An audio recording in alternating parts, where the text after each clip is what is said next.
जानते हैं कि एक तरफ बीजेपी के लोग 400 के पार का नारा दे रहे हैं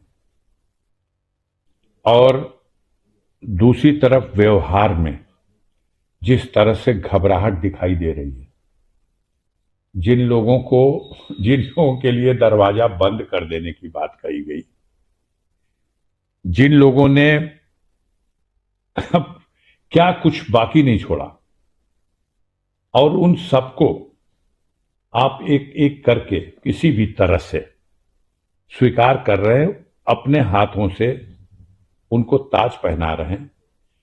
यह हताशा का घोतक है। असलियत कुछ और है। ढाल का काम हमारे देश की गोदी मीडिया कर रही है।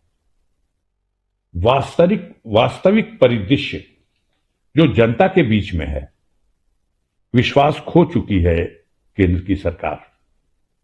आज भारतवर्ष की जनता निराश है।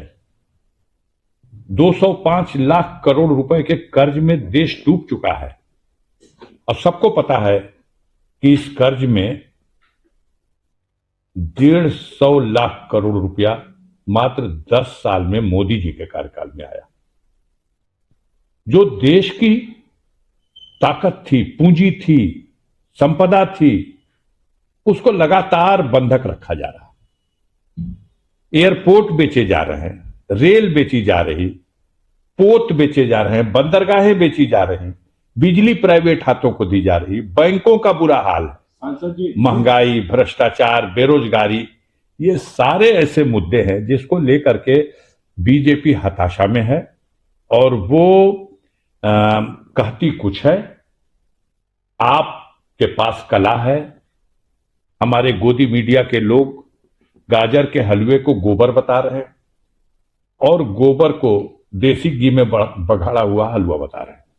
सांसद जी ये बताएं, 2019 से इस बार 2024 का चुनाव किस तरह से भिन्न नजर आ रहा है? क्योंकि पिछली बार आपके साथ सपा बसपा का गठबंधन था और इस बार का इंडिया गठबंधन टूटता है। निश्चित रूप से समाजवादी पार्टी और बहुजन समाज पार्टी के गठबंधन से उत्तर प्रदेश में 2019 में लोकसभा का चुनाव लड़ा गया और मोदी जी के नेतृत्व में यहां भारतीय जनता पार्टी चुनाव जब लड़ी तो बड़ी सीटों पर 64 सीटें एक तरफ और मात्र 16 सीटें विपक्ष में कांग्रेस, सपा और बसपा, जिसमें बसपा के खाते में 10, सपा के खाते में 5 और कांग्रेस के खाते में 1 सीट।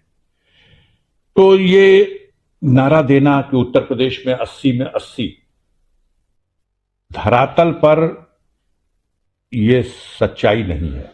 गाजीपुर लोकसभा में क्या करेंगे? गाजीपुर की लड़ाई पहले आने तो दीजिए, कौन आएगा?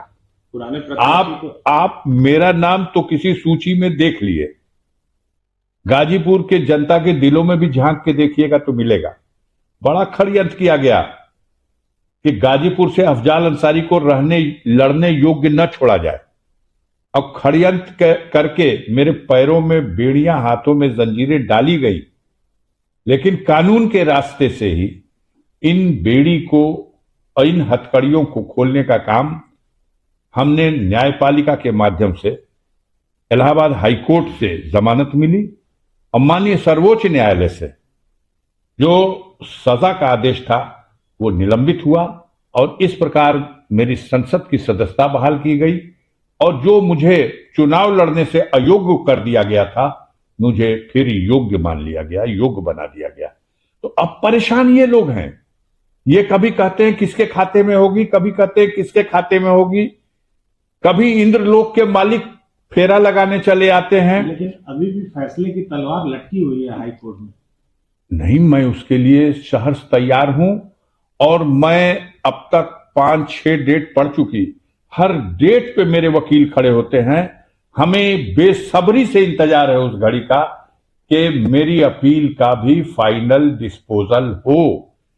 मैं बेदाग छवि का इंसान हूं और बेदाग ही रहना और मरना भी पसंद करूंगा। एक अंतिम सवाल, क्या पिछले प्रत्याशी मनोज सिन्हा अगर आएंगे तो चुनाव रोचक होगा, इतिहास पुनः दोहराएगा। अगर वो आए तो स्वागत है, अगर वो अपने वारिस को लाएं तो और ज्यादा स्वागत है। और अगर नेतृत्व इन परिस्थितियों से घबराता है, कुछ और खिचड़ी पकाता है, तो गाजीपुर की गरीब जनता पर अफजाल अंसारी को अटूट विश्वास है।